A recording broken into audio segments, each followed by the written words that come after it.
I was the only child my parents had me late in life. My father was already 40 when I was born. My mother was 38. They used to laugh and say, "You are a miracle." We lived in a small town. Not poor, not rich. Just simple. My father worked at the post office. He wore the same brown jacket every winter. It had small tears near the pockets, but he never replaced it. My mother stayed home most of her life. She cooked, cleaned, and waited for me to come back from school every afternoon. Our house had blue walls and a small garden in the front. My mother grew roses there.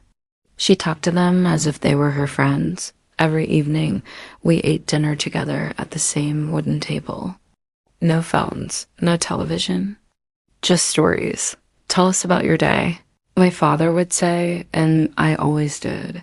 When I was younger, I dreamed of big things. Big cities, tall buildings, important meetings. I wanted more than the small town could offer. I loved my parents deeply, but I also felt restless at night. I would lie in my bed and imagine a different life. A life where people knew my name. A life where I did not have to explain why I wanted more. My mother once asked me gently, "Are you happy here?" I hesitated. "I am," I said. But she saw through my parents always do. When I got accepted into a university in the city. My father smiled so wide his eyes disappeared. "I'm proud of you," he said. My mother hugged me longer than usual. I thought they were just emotional. Because I was growing up. I didn't realize they were already preparing to let me go. The city was loud, fast, exciting. Everything moved quickly. People walked with purpose. Nobody waited for anyone. I felt alive there. I studied hard. I worked part-time. I made friends who talked about careers, travel, business, and independence. When I came home during holidays, things felt different. The house felt smaller than I remembered. The town felt slower. My father still wore the same brown jacket. My mother still waited near the window when she knew I was arriving. "Have you eaten?" She would ask immediately. I would laugh. "Mama, I'm not a child." But to her, I always was. After graduation, I got a job offer in the city. A good one. The kind of job people in my town would talk about for years. My father held the letter carefully, like it was something fragile. "This is big," he said quietly. My mother forced a smile. "So you won't be coming back?" She asked. "I'll visit," I said quickly. "Of course I'll visit." And I meant it. At least I thought I did. Rising Sun FLIC, the first year passed quickly. I worked long hours. I stayed late in the office. I learned how to survive in a competitive world. My phone calls home became shorter. "How are you?" My mother would ask. "I'm busy, Mama. Work is crazy." "You sound tired." "I'm fine." My father rarely spoke much on the phone. He would just say, "Take care of yourself." At first, I visited every few months, then twice a year, then only on major holidays. Each time I went back, I noticed small changes. My father moved slower. My mother's hair had more gray, but I brushed those thoughts away. "They're fine," I told myself. "They're strong." One evening, my mother said softly, "The house feels empty without you." I laughed lightly. "Mama, I'm building my future." She nodded. "I know. And we are proud." But her eyes looked different. There was something in them. I did not want to see years pass. My career grew. Promotions, new apartment, better salary. People congratulated me. "You made it," they said. But every time my phone rang with home, I felt something I could not explain. Sometimes I answered, sometimes I didn't. "I'll call tomorrow." I would whisper to myself. Tomorrow became next week. Next week became next month. One winter, my father caught a bad flu. My mother mentioned it casually. "He is just tired," she said. "Take him to the doctor." I replied quickly. "We did." "He will be fine." I didn't go home. I had an Anne. Important presentation. That week, I told myself they understood. Then came the first real argument. It was small, quiet, but it changed everything. My mother called one evening. Your father misses you, she said gently. He talks about you every day. I can't just leave work whenever I want, I said, feeling irritated. We're not asking you to leave forever, she replied. Just come for a weekend. I'm not a child anymore, I said sharply. I have responsibilities. There was silence on the other end. Then she said very softly, and we don't? I felt a sting in my chest, but pride is a strange thing. I'll come when I can, I said. We ended the call politely, but something felt broken after that. The calls became less frequent, or maybe I just avoided them more. Work felt easier than emotion. Deadlines were simpler than guilt. One evening, I came home late from the office. My apartment was quiet, modern, clean, empty. Sat on the couch and scrolled through old photos on my phone. There was one of my father teaching me how to ride a bicycle, another of my mother, holding my graduation certificate with tears. In her eyes, I quickly locked the screen. I'm doing this for them, I told myself, but deep down, I knew that was not fully true anymore. I was doing it for me. Turning point beginning. The call came on a rainy afternoon. I was in a meeting. My phone vibrated again. And again. It was my neighbor from back home. I ignored it. After the meeting ended, I finally called back. Her voice was shaking. You need to come, she said. Why? What happened? It's your father. He collapsed this morning. My heart started beating loudly. Is he okay? They took him to the hospital. I don't remember how I got to the train station. Everything felt blurry. For the first time in years, work did not matter. Nothing mattered. When I reached the hospital, I saw my mother sitting alone in the hallway. She looked smaller than I remembered. Her hands were folded tightly in her lap. When she saw me, her eyes filled with tears. You came, she whispered. I nodded, unable to speak. Inside the hospital room, my father looked fragile. Machines surrounded him. The strong man who once carried me on his shoulders now struggled to lift his hand. I held it gently. I'm here, I said. He opened his eyes slowly. You look tired, he whispered. Even then, he was worried about me. I wanted to say so many things. I wanted to apologize, but the words stayed stuck inside my throat. And as I stood there beside his bed, I felt something heavy settle in my chest. Realization. Success had given me many things, but it had slowly taken me away from the two people who had given me everything. I stayed at the hospital that night. The rain tapped softly against the window. The hallway lights were dim. Everything felt still, almost unreal. My mother refused to go home. I'm fine, she kept saying. I'll sit here.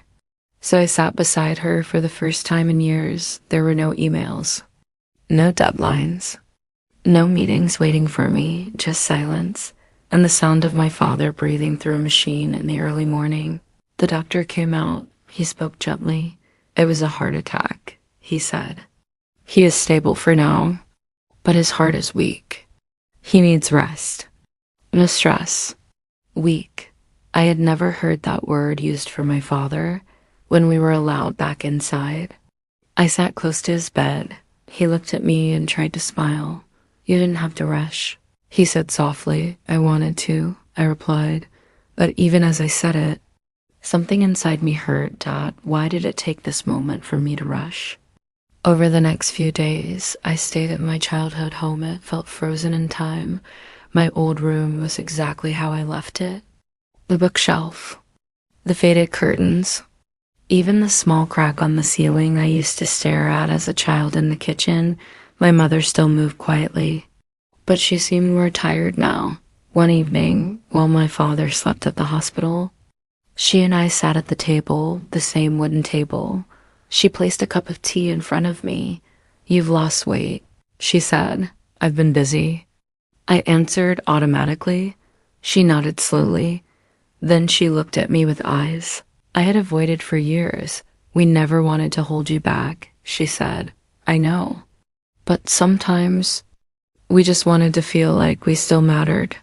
Her words were soft, not accusing, not angry. That made them hurt even more. You do matter, I said quickly. She gave a small smile. Then, come home sometimes without us asking.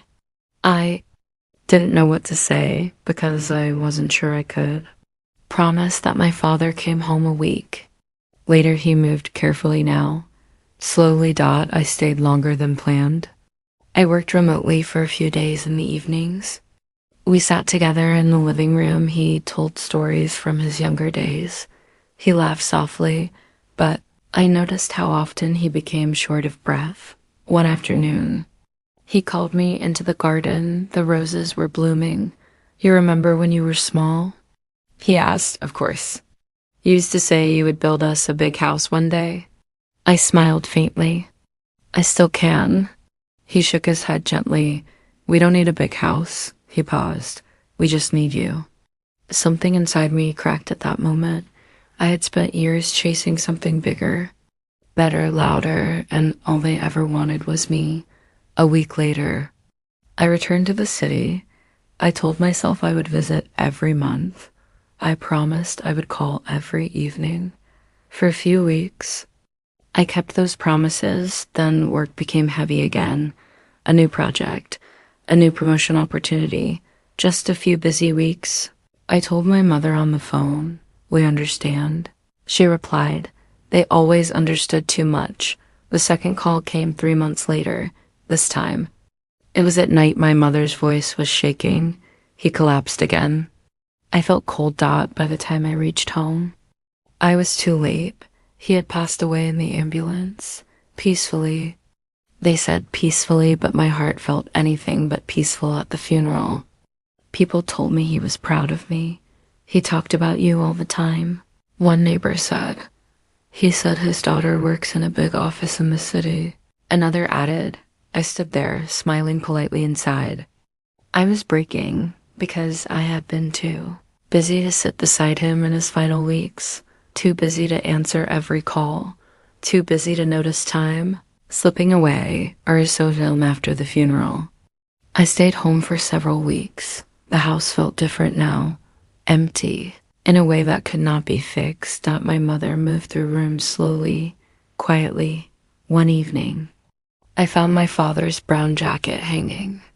Near the door, I touched the worn fabric. He had worn this jacket for years.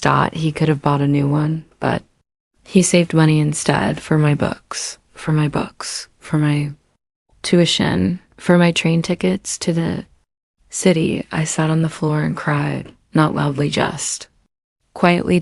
For all the missed dinners, for all the ignored calls, for every I'm busy I had ever said. One night, my mother brought out an old box inside were letters. Every letter I had sent from university, every postcard, every printed photo. We kept everything. She said. I looked at her. Even when I stopped writing? She nodded. We still waited. Her voice was calm, not blaming, just honest. That was the hardest part. She never made me feel guilty, but I felt it. Anyway, I returned to the city after a month, but something inside me had changed. Apartment felt colder. The office felt louder. Success suddenly felt quiet, empty. I started going home every 2 weeks. No excuses. No delays. Sometimes we didn't even talk much. We just sat together, drank tea, watched the evening light fade. Began to understand something important. Presence is more powerful than presence. Time is more valuable than money, and parents do not need grand gestures. They need moments. Simple ones. I also began speaking differently. At work, when younger colleagues said, I don't have time for family, I would gently say, make time. Not in a dramatic way, just quietly, because I knew what it felt like to think there would always be more time. There isn't. Years have passed. Now my mother lives with me in the city. She waters plants on my balcony. Sometimes she still asks, "Have you eaten?" And I smile, "Yes, Mama." But every now and then, when my phone rings and I see her name, I answer immediately. I will never press silence again. And gee, if I could go back, I would still follow my dreams, but I would not leave my parents behind while doing it. Ambition is not wrong. Success is not wrong, but forgetting the hands that helped you climb, that is where regret begins. We think love is strong enough to wait forever. Sometimes it is, but time is not. If your parents are still alive, call them, visit them. Sit at the table, listen to the same stories again. One day, the chair at the end of the table will be empty, and no success in the world will fill that space. I chose my dreams and I achieved them, but I learned too late that dreams feel different when the people who believed in you the most are no longer there to see them. So now, I choose to differently. I choose to show up. I choose to answer. I choose to sit beside the people I love while I still can, because in the end, it was never about the big office. It was about the small wooden table and the two people who sat there waiting for me.